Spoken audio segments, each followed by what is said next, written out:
In my last video, we reviewed what the difference is between peripheral hearing and central auditory processing. Today, we are going to go through strategies you can use to help compensate for your listening and information processing challenges when you are in noisy environments or difficult listening situations. Let's get right into it. The very first strategy on the list is to try to engage in intense listening activities when you are most attentive and focused. For many of my clients, this happens to be before noon, because by that point, the brain has woken up fully. You've had time to eat something, hydrate, take your medications, perhaps do your exercises, physical rehabilitation, and you haven't spent too many activity points. So your daily budget is still relatively full. Therefore, you have more points available to put towards challenging listening situations. Whenever possible, try to schedule important meetings in the morning. Whenever possible, try to reduce any auditory distractions. This includes turning off the TV or muting it.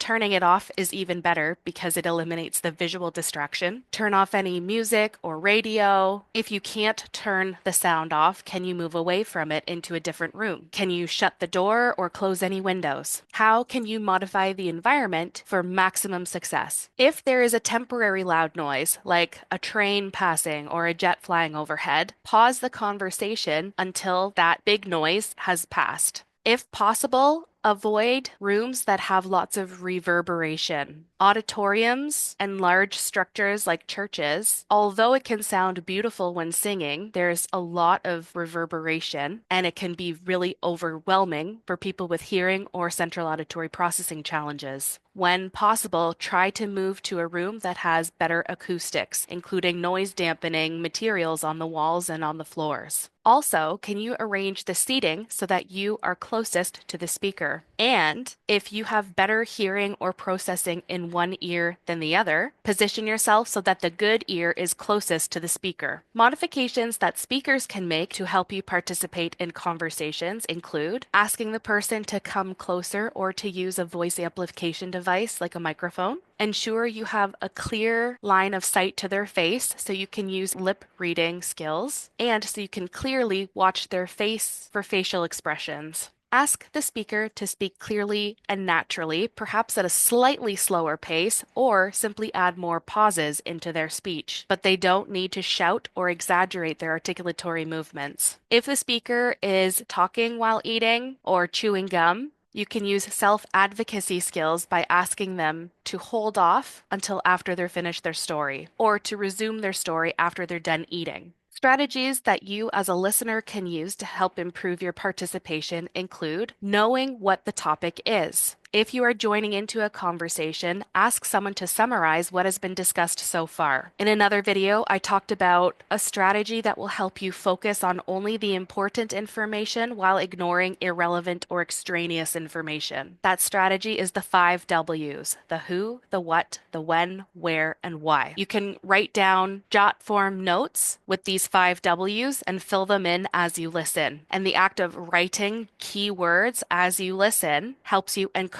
and consolidate the main points. It also serves as an external memory device that you can later reference to refresh your memory so that your retrieval robot doesn't have to go looking for the information. Listen for information that is stressed or repeated. Those are signals that that is important information that the speaker likely wants you to be able to remember. It's important to develop active listening skills. Building the metacognitive self-monitoring ability to identify, am I paying attention? Am I listening? Did I just absorb what they said? Or is it like when I read the same sentence over and over, or I read a full page without absorbing anything? Developing that ability to monitor your own attention and your own ability to process information will help you pick the appropriate next step. For example, deciding to either reschedule the conversation for when you're able to focus or to implement more strategies to help you focus. If you don't understand what the speaker is intending to communicate, specifically ask them to state it in a different way. I used to get super frustrated when I asked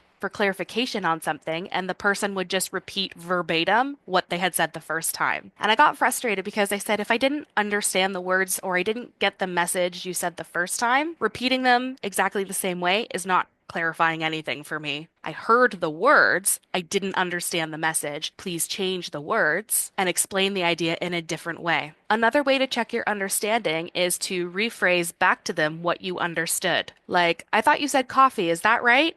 Or, I heard coffee, what else did you say? In our memory videos, we talked about in order to remember something, you want to piggyback incoming information with concepts that are robustly stored in your library.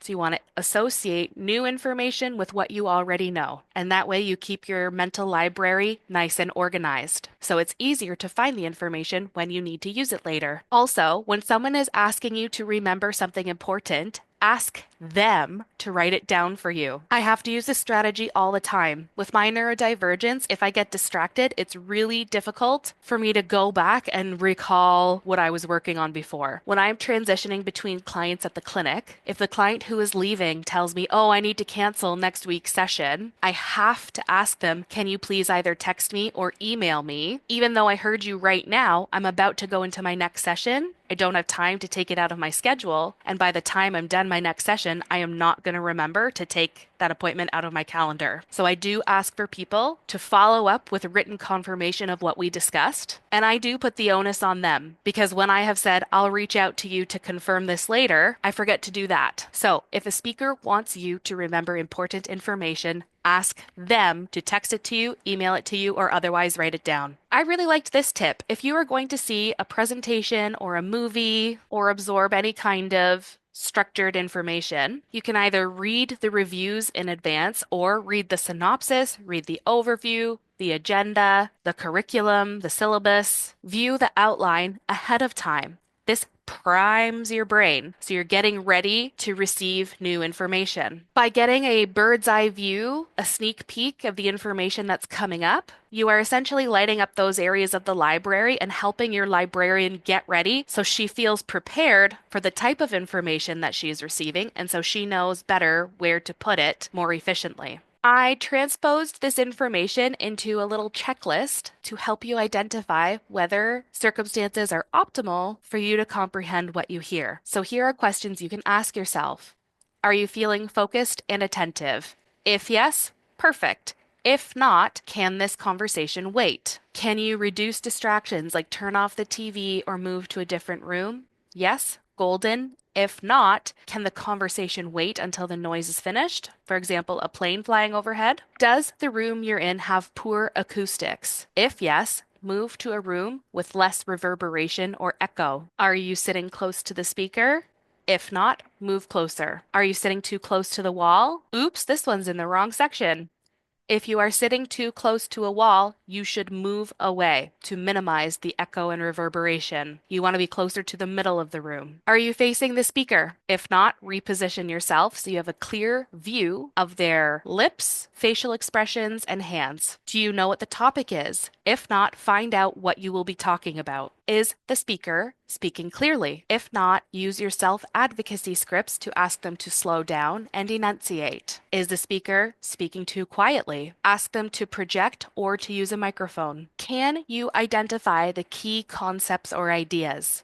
If that is a struggle for you, listen for the who, what, when, where, why, and stressed or repeated information. Self-monitor. Do you understand what is being said to you? If not, ask the speaker to rephrase what they have said. Or you paraphrase what you understand and get them to confirm you have it right or to clarify. Have you heard something similar to this information before? If yes, think about how what you're hearing relates to what you already know about this topic. Will you remember the key points of this conversation? If not, ask the speaker to write down the key points they want you to remember. And here is a cute little tool to help you remember how to listen effectively. L is for look at the person. I is to show interest in the conversation. You can ask follow-up questions, which will help you further encode information. S is for speak less than half the time. T is for try not to interrupt or change the topic. E is for evaluate what is said. How does this compare to what I already know about this information? And N is for notice nonverbal cues, including facial expression, tone of voice, and body language.